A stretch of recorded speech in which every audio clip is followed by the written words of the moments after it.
you've gone from disaster response to disaster preparedness. That seems like a pretty critical leap.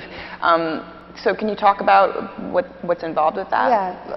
The biggest problem we run into after a disaster is the lack of capacity, the lack of the knowledge that you are allowed in your community to do something. Mm-hmm. And we found that the easiest way to get more people to act at a time that matters, right. So that can be putting someone who lives next door who's a senior citizen in your minivan and evacuating them as well. Right. We found that getting that information and the tools to organize that into a community before a disaster is so much more effective. Mm-hmm. So with a focus on preparedness, we can tell people common sense things.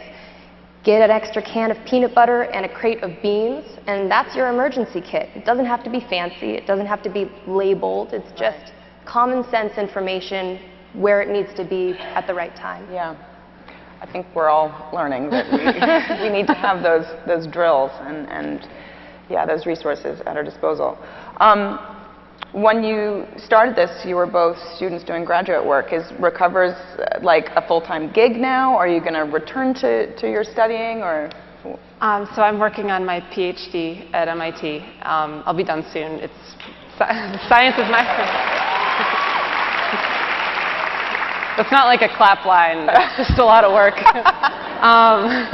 We're impressed. So science is my first passion, but I think that the more science we can bring to bear on problems that affect people so personally, like natural disasters, specifically because I study something so similar, yeah. The more we can bring to bear, the better for everyone. Right. And so I'm working on bringing, climate science and atmospheric understanding into community tools that regular people can just look at and be more prepared with without needing to take a class or right. A webinar or something. These things should be simple and accessible so that we can be safer and help our neighbors. Yeah. Well, is there anything that surprises you about how communities use the platform and what it's been able to accomplish? I mean, what's been?